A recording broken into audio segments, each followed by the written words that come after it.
Yo, what's up everybody? It's me, WDMichael, and in today's YouTube video, we're going to be talking about how you can capture the brand new Bloodmoon Ursaluna in the Pokemon Scarlet and Violet video game, the Teal Mask. Now, the Bloodmoon Ursaluna was a special form of Ursaluna introduced into the Teal Mask DLC. It has a really cool campaign story kind of at the end game of this DLC that you can go through, and once you've completed the steps, you will actually be given the opportunity to catch your very own Bloodmoon Ursaluna.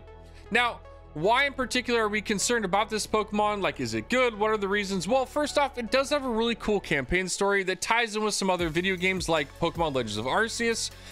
It also has some really decent stats, and this is one of those Pokemon that with its stats and also its ability that we'll talk about, this Pokemon has the ability to shake up the Pokemon VGC meta. And so what I want to do in this Pokemon tutorial guide is talk about one, why Bloodmoon Ursaluna might be good in competitive VGC.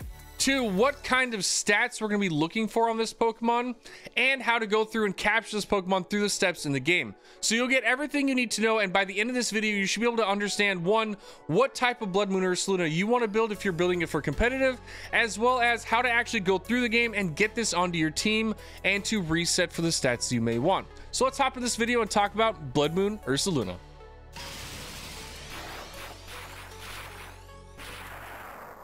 Okay, so before we get into anything in the game about how you can capture this Pokemon, there is definitely one thing that I want to kind of go over because it will determine on what we're going to be actually doing in the game when we're catching this Pokemon, and you'll understand why. So first off, talking about just Bloodmoon Ursaluna and why is it so competitively viable? Well, there's two kind of big main reasons.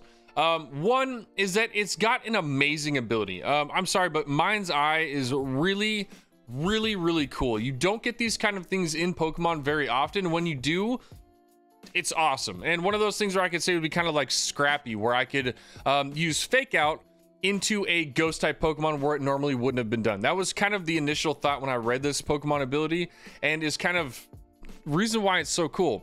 One, so with Mind's Eye, basically fighting normal moves will actually hit ghosts. So being as this Pokemon is a heavy hitting normal type Pokemon, you now don't have to worry about your normal type moves being soaked up by ghost type Pokemon and ultimately losing about a ton of damage. It doesn't matter. This Pokemon hits anything, and that is absolutely probably the coolest part about this Pokemon, the reason why I was super intrigued about using him in VGC. Also, its accuracy can't be lowered, and it ignores evasiveness. So you have this Pokemon that just says, yeah, I'm gonna hit everything, and also you're a ghost, I don't care, I'm still gonna hit you. Super cool. I mean, an ability like that with this Pokemon, it ties really well, and we've seen a lot in VGC where you've got this really awesome Pokemon, they've got really great stats, maybe a great move pool, but all their abilities just kind of suck and they don't really work with the Pokemon in a competitive sense, and so it ends up making that Pokemon pretty unusable. Not with this one, man. This Bloodmoon Ursaluna definitely has a lot of things going for it. On top of it being in a normal or in this terrestrialization generation, we now can just boost it again by adding a normal terrestrialization. It is also a ground type Pokemon, so if you want to go ground for extra damage with moves like Earth Power, for instance, totally option. But yeah, this Pokemon is super cool. I think that it's got a lot of viability, and there's some things that come with it where I'm like, man, this is gonna do a ton of damage. And that comes into some of its moves. So it's got moves like Hyper Voice, which is a spread type move, does a ton of damage. And if you add things like Silk Scarf, Terra Normal, Helping Hand, I'm sorry, but there's not a whole lot that's going to be living through a Hyper Voice, and it's probably going to blow up a lot in Pokemon VGC. So keep that in mind, because honestly, Hyper Voice is a 90 damage power, and obviously once it's a spread move like that, it splits it between the Pokemon. But anytime you have 90 power with a stab, Silk Scarf, like, it's still gonna do a lot of damage. So another item that a lot of people have used is Throat Spray. It'll help with boosting some of the damage, even if, like, if you're using Hyper Voice, it'll just boost your next one. Another solid option. The move that it gets, though, that is kind of like this wild, and another big reason why this thing is competitively viable, is Bloodmoon. It's signature move, and it is insane. One, it has 100% accuracy. You can't miss the thing. It does 140 damage with special attack as its base. So this Pokemon has a huge special attack stat investment. So, I mean, you're dumping out a ridiculous amount of damage. There's almost no Pokemon that's going to be able to just soak a full-blown Blood Moon from like a Silk Scarf, Terra Normal. Like a lot of Pokemon are gonna get knocked out by that move. The only drawback that it has is that you can't use it twice in a row, but like, okay, you have Hyper Voice and Earth Power. Like, not a huge issue, especially when you get a literal delete button. Just like, hey, I don't like that Pokemon. Delete. Fantastic. Just insane. And then also the fact that you get Earth Power, it is a ground Pokemon, so you get another stab type move in Earth Power, which is already a great move. We see it a lot in VGC. It can drop the special defense to the Pokemon that you're hitting it with. Has 100% accuracy. It already does 90 power. Already a great move. I mean, this thing is just, it's got everything that you would want in a Pokemon like this, and then and then more. So now let's talk about the stats, and this is kind of where it's going to come into play on how we want to farm for this Pokemon, because in the game there is only one static encounter for Blood Moon. It means you can only go and you can't go out and farm 50 of them in an outbreak. There is one encounter. So if you want to go get this Pokemon, you have to go encounter it, check its stats. If its stats aren't the ones that you want, you have to reset your game. We'll talk about that in game, but what we want to talk about is specifically what stat you would want to reset for. And there's two of them. One of them is really important. The other one is kind of just like if you really want to. Now, looking at this Pokemon's stats, its HP is decent. It's got a nice HP. Its attack stat is kind of low, so we probably aren't going to be building this as like an Earthquake kind of a Pokemon. We're probably going to be focusing more on its special attack, which is relatively high at 135.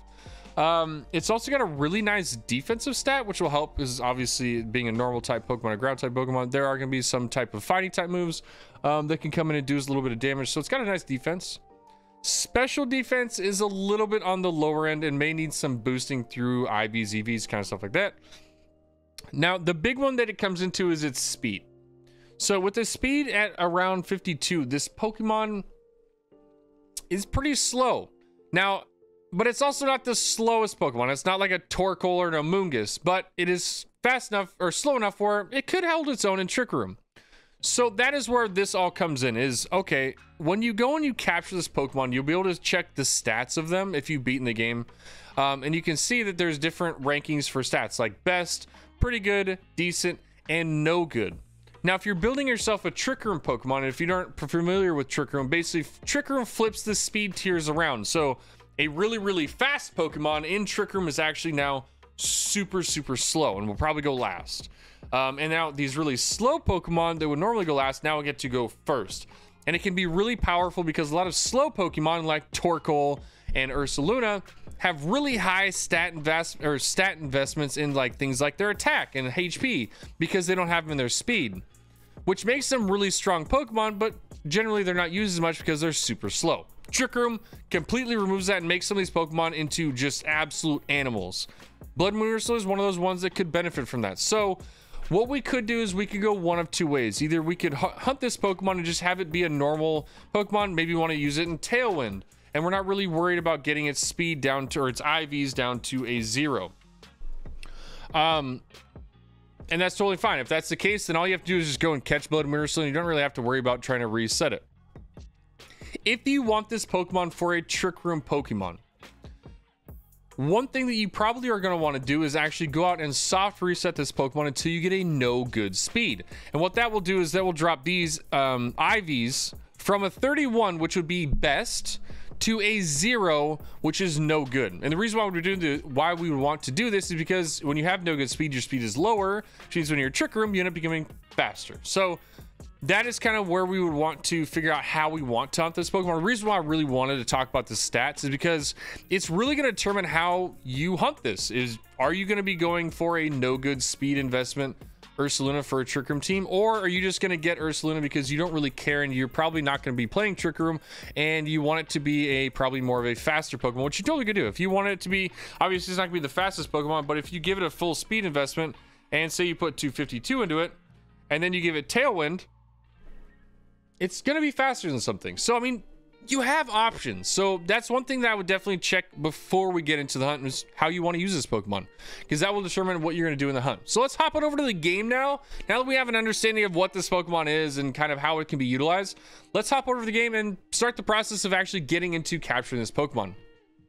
Okay, so the hunt for Bloodmoon Ursaluna begins right now. Now, some of these things, or some of the clips I'm going to show you, are going to be from me going into the game, and some of them are going to be from my live stream over at twitch.tv/WDMichael, where I actually ended up doing portions of this live on Twitch. So they will be kind of bouncing back and forth because obviously I can't recreate some of them since I already did it in my game. So first thing you want to go ahead and do to begin this Blood Moon hunt is go to the community center at Masui Town, and there is a very specific NPC that we are going to talk to, and it is pretty cool because they're actually one of the descendants of somebody in the Pokemon Legends of Arceus game, which was really cool. It was great that we added that because the particular character being from Pokemon Legends Arceus really tied into the Bloodmoon Ursaluna storyline, so it just really worked, and it was cool, man. I love that they're doing these like cool little things with, especially like out of the normal games, like Pokemon Legends Arceus.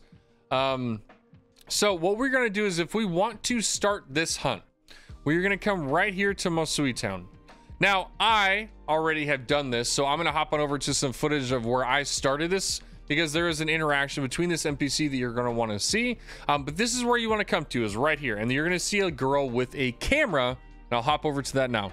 Okay, so on my live stream, at least, I just got to the Masui Town, and I'm going to be going over to this NPC that obviously wasn't in my game anymore. But this is going to be Perrin. And Perrin, if you don't notice right off the bat, has some pretty similar hairstyle characteristics to somebody that we saw in the Pokemon Legends Arceus game, and that was Applin. And she kind of talks about this in this little story that you get from her, and it's pretty cool. There is definitely this like kind of connection between some of the mainline games and the mainline ones, which I think is really awesome, and this is one of them. Big thing is because this kind of storyline with the Bloodmoon Ursaluna and Pokemon Legends Arceus really ties in together. So I think that this was just a really cool joint of this kind of two games, and yeah, I'm really excited. I'm guessing that there's going to be some way, obviously, since Bloodmoon Ursaluna is a static encounter in this game, we can only get one of them, that there may be the opportunity for us to see a Pokemon Legends game where Bloodmoon Ursaluna isn't a static encounter, is more something that we can actually go out and hunt for, get some shiny forms and stuff like that. So I'm kind of excited about that. But yeah, basically you're going to come up to this parent girl. They're going to basically tell you, first off, if you've just started the DLC, they're going to say, hey, I know that you're really busy doing the storyline for the DLC. And that I can wait. Basically, finish up and get 150 Pokemon in the DLC, and once you have completed that, come back and talk to me, because then you can focus on what I'm doing. So once you've got your 150 Pokemon in the DLC, you can come and talk to Perrin again. And that's when this whole Bloodmoon Ursaluna process will really begin. And what you are going to see is what I'm doing right now is you actually get into a battle with Perrin. And she kind of wants to test your strength. Big reason is because Bloodmoon Ursaluna and the encounter you're going to be going up against is fairly strong. There are a couple Pokemon that I would probably suggest for that particular encounter. Actually, there's one that I found to be very, very easy to do the encounter with, and that was Sinistcha. And the reason why Sinistcha was so helpful is, if you looked at these stats with us just a little bit ago, we saw that the Bloodmoon Ursaluna has a really high defensive stat, but it doesn't have a really high special defensive stat. So bringing a Pokemon that can kind of take advantage of that is great.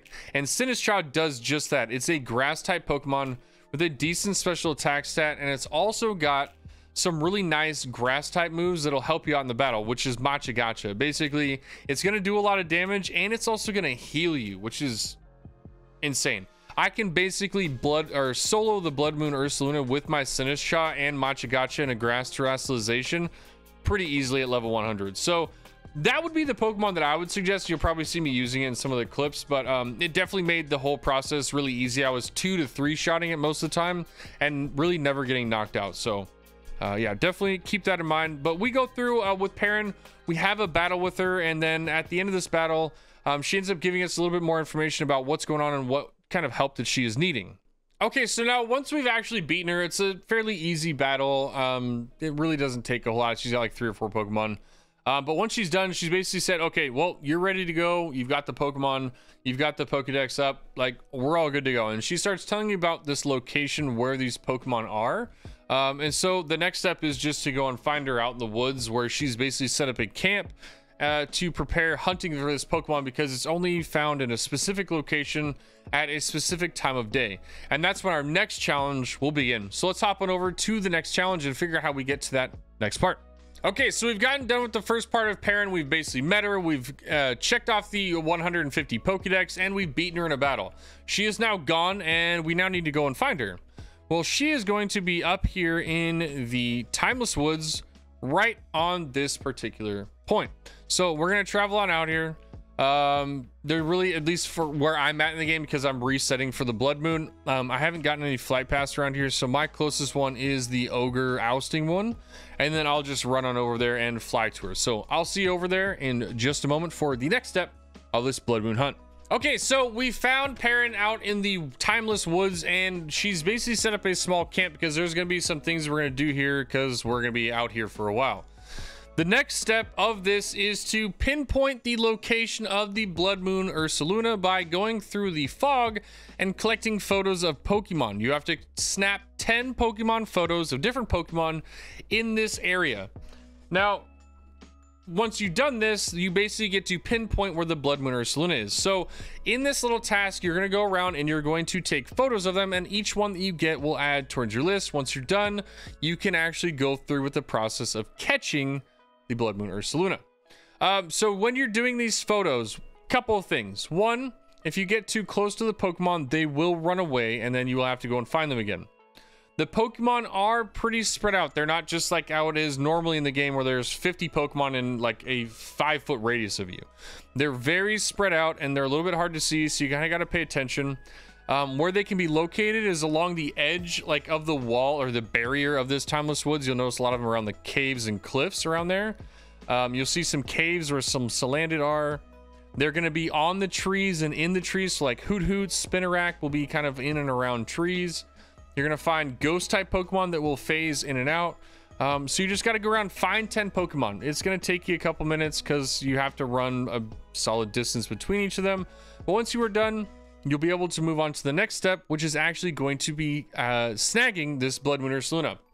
Now, if you are planning on soft resetting this particular static encounter, and you want to do it for like a no good speed or a no good attack, something like that, if you're wanting to soft reset, the place you want to save the game to give you the most like benefit or the shortest soft resets is going to be right after you're done with this this grouping of 10 or snapping photos of 10 Pokemon.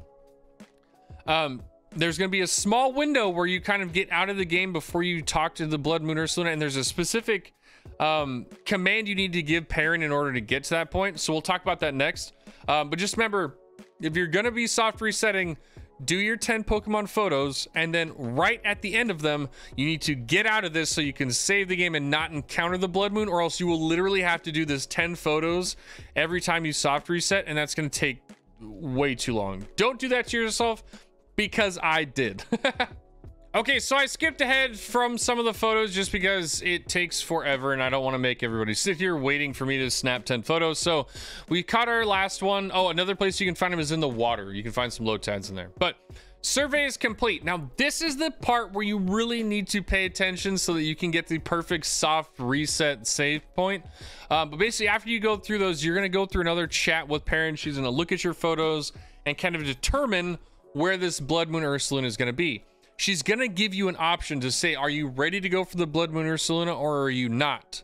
If you want to soft reset this, say no, you are not ready, because it'll kick you out of the chatting menu with her and will give you to the point where you can actually save the game.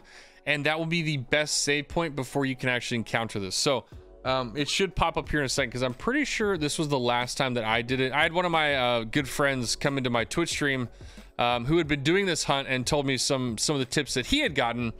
So big shout out to Trainer Red VGC. I appreciate it, man. It was definitely super helpful because I was struggling for a little bit on this one. But yeah, so she's gonna go through this. She's gonna say processing, and I want to get to the point. I forget where it actually is, but I know it's not too far into here. as far as when she's actually gonna say like, hey, are you ready? Because I know it's coming up soon. I don't want to skip ahead just yet. Yeah, like I said, she's gonna be chit-chatting here. Obviously, I'm probably chit-chatting with my chat. That's why I'm taking so long. Let's see. Is she gonna do it yet? No. She's talking about her little slump that she's in. So that's another reason why she wants to hunt the Bloodmoon Ursaluna, is because she's been having like a slump for catching Pokemon in photos and all that kind of stuff. So, yeah, honestly, I really liked the whole just backstory. I love the interaction with this particular NPC, and then also like the Bloodmoon Ursaluna was just really cool. I love that they gave Ursaluna one of the, you know, cool ancient Pokemon from Pokemon Legends and gave it an updated kind of an opposite, because Ursaluna was a really good physical attacker, and now they gave it this like really cool special attacking form. Yeah, it was really cool. I definitely like the transition between the two.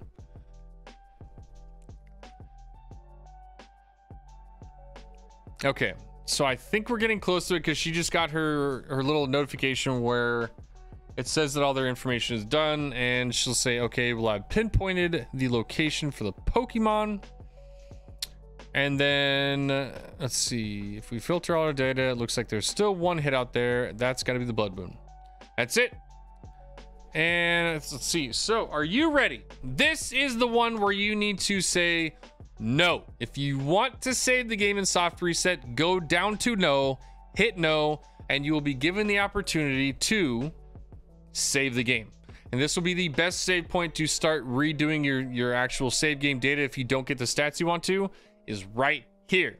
Okay, so we've gotten the kind of, and that was one of the big ones we want to talk about, is just like where to save this point or save this game for the soft resets. Now we'll talk about the actual stats of this Pokemon and where you are looking for if you're looking for that no good speed. So let's hop on back over to Showdown really quick. Okay, so if you're looking for a no good speed, there's going to be a part where we are going to be given the option of, like, again, cutting down the time frame that it takes to look for this Pokemon. Anytime you can save time in soft resetting, you're going to make your life 100 times easier. So knowing the actual specific number for the speed stat we're going for is going to help you out, and we'll see why. But at level 70, if you're looking for a no good IV in the speed, you are going to want it to be around 77 to 78, because then that way when it gets cut down to 50, it ends up getting like a half point, and 78 still ends up becoming no good in the same stats. So 77 to 78 is the number we're looking for when we're looking at this Pokemon. At least kind of just get like an idea. If we get something like a 78 or a 79, who knows, maybe like we have some sort of like a boost in our nature, whatever. But like, we're really looking for 77 to 78, and maybe a couple points higher depending on where some things might be. But those are the big ones we're looking for. So let's hop on over to the hunt now. Okay, so we've done the steps leading up to this point. So basically we found Perrin in Mosui Town.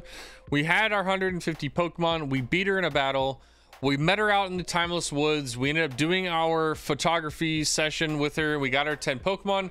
And we are now at the point where she has basically asked us, are you ready to go meet the Bloodmoon? We said no, so we can get to this point and hit the save button. So now once we've saved the game, we're going to be saved right here. And this is going to be where we are going to continuously soft reset this and start our game basically up. Now, when you're doing this, one of the things that you're going to want to have to do is, one, have 6 Pokemon in your party. This is a really strong Pokemon. And, you know, who knows? Maybe you lose your main Pokemon. You don't want to be caught in those situations where you end up can't doing this because you've lost your main Pokemon.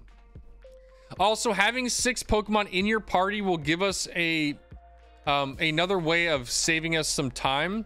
So if you have 6 Pokemon in your party and you end up going and capturing another Pokemon, it will give you the option of checking their summary before you either send them to your party or to their box.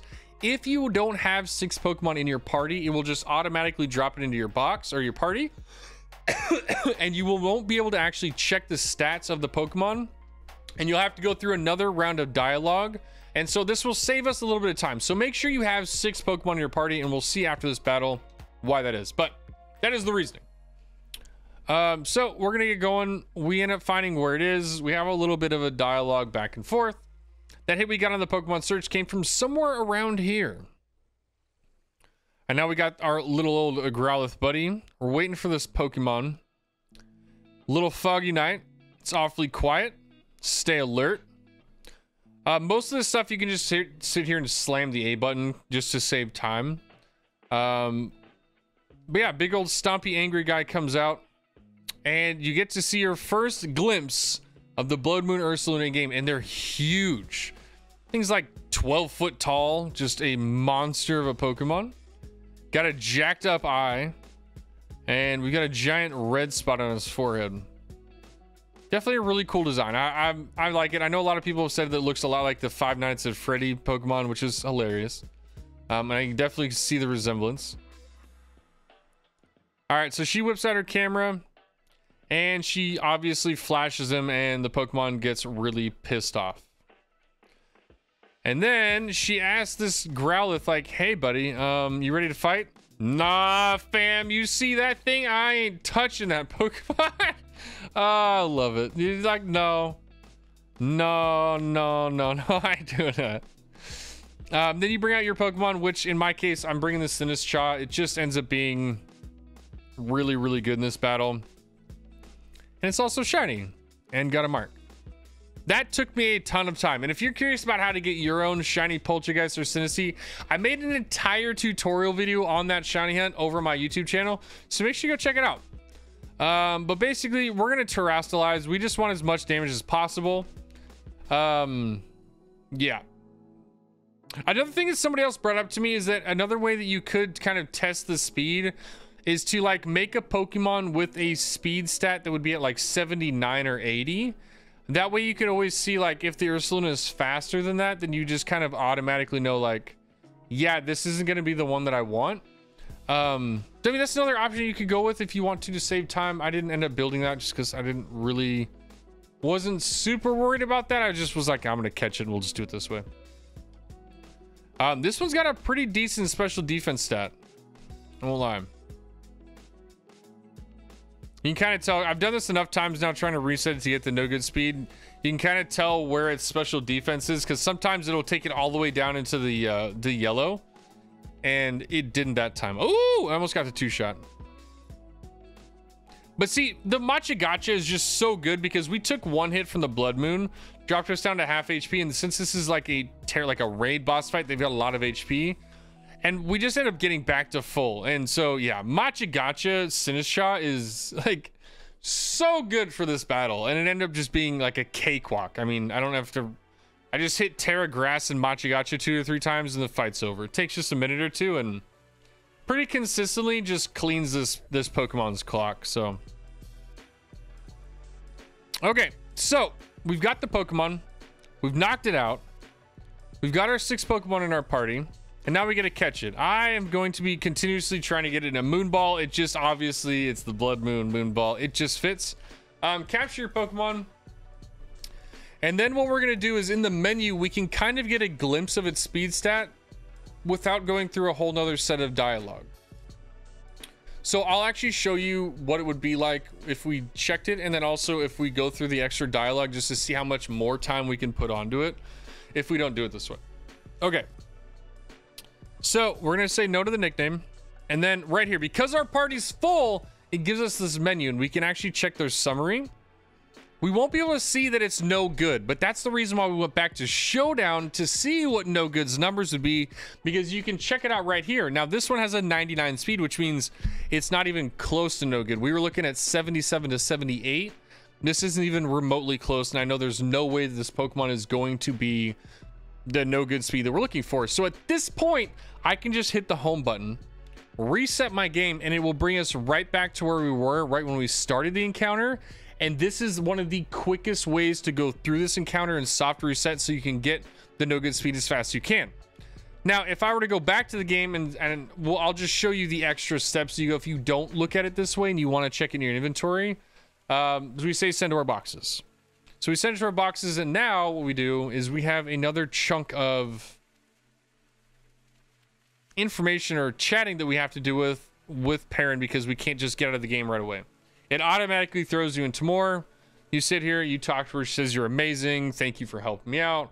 I've got my, pet back in my photography taking, and that's about it. But it takes a good chunk of time because at this moment I could have reset the game, already been loading back up, and basically probably talking to her again at the beginning of this. So if we're going to be doing this, you know, 50, 60, 70, 80, 100 times in order to soft reset for that no good speed, every second matters. And doing this for another 30 seconds after each encounter is just going to make it take longer.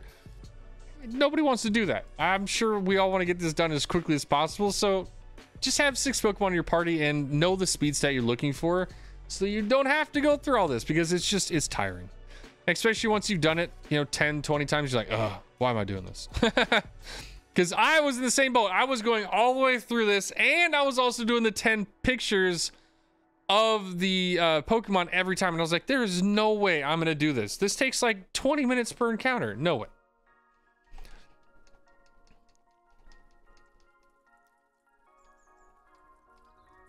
All right, so she says she's going to go meet off of Mosui. And now, after that extra 30 seconds of chatting, we can now go into our boxes. And we can go over here and we can see our Pokemon. And we can see that our speed stat was at the best. So definitely not what we were looking for. And we would have already known that if we'd have just checked the summary and known the number beforehand. So then we go back, we reset the game. And we will show that we will be basically right back up off and where we met Perrin. One of the other key things is that if you don't have it off, make sure you turn your autosave off. If you're ever going to soft reset for anything, or if you just want to make sure that you don't lose out on opportunities, remove your save feature. It'll help you a lot. You just have to remember to save on your own. It goes both ways. Either you save too much at times where you don't want to, or you forget to save and you have to go all the way back. So just keep that in mind. But once we load in the game, we should be right where Perrin is, and we can start this encounter all over again.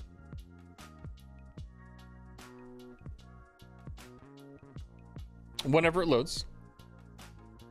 And we're right here. It says go meet the Bloodmoon. So that is the entire Bloodmoon beast hunt and pretty much all the information that I have on this particular hunt for you. Yo, thanks so much for coming out to my YouTube tutorial guide where we talked about the Bloodmoon Ursaluna and how you can capture this Pokemon, soft resetting for specific IV stats if you're looking to make it into a competitively viable Pokemon for VGC, and just everything that you'd want to know, tips and tricks to make this the easiest possible hunt for you, as it can be a little bit tricky if you just don't know some of the, you know, ways to save some time, because this one definitely can take a ton of time if you're not doing it the right way. So hopefully this was able to help you out, and hopefully you get your competitive Bloodmoon Ursaluna quicker than I have, because I still have yet to get mine. I've gotten really close. I got a 79, but I wasn't quite there at that 78. So I'll continue doing that. And if you want to catch me doing this live on my Twitch channel, make sure you hop on over to twitch.tv/WDMichael, where you can see me shiny hunting Pokemon, hunting for a specific IV Pokemon like this one for my competitive VGC teams, or just hanging out with my chat and having a good time. So hop on over, make sure you drop a follow so you get notified when I go live. And if you want any other updates about what I'm doing, make sure you go over to my Twitter link. It's down in the description down below. I post a lot of stuff on my Twitter, like the competitive Pokemon VGC tournaments that I host through the Wide League, and everything else that I am doing currently through Pokemon and the Paldea region. This was an absolute blast. I love making this one. I'm super excited to use Bloodmoon Ursaluna in my own VGC. Team building, I've already been working on one myself, and I'm really excited to kind of bring that up onto the YouTube and do some more VGC team building on the YouTube channel. So make sure you keep your eyes posted, and if you aren't already, make sure you hit that like, that subscribe, and that notification bell so you get notified when I drop more guide videos just like this one, or some other VGC content, or just any general Pokemon content in general, because I've been having an absolute blast creating Pokemon content, specifically in this new Pokemon Scarlet Violet video game. Again, thank you all so much for all the love and support recently. It's been absolutely fantastic. I've never seen this type of just growth on YouTube ever. The last 2 months or so have been wild, and I cannot thank you all enough. Seriously, thank you all so much. I'm getting so close to YouTube partner. It is absolutely insane, and it's all because of you guys. Thank you all so much for believing me. Thank you all for the likes, all those subs recently. It's been, trust me, I check my YouTube analytics every single day, multiple times, and it's honestly, I'm super into it, and I'm ready for that YouTube partner, because man, this channel has got a really bright future, and I'm excited to see where it goes. So thank you all so much. I hope you have a fantastic time out in Paldea and the Kitakami region, trainers, and I'll catch you in the next one. Peace.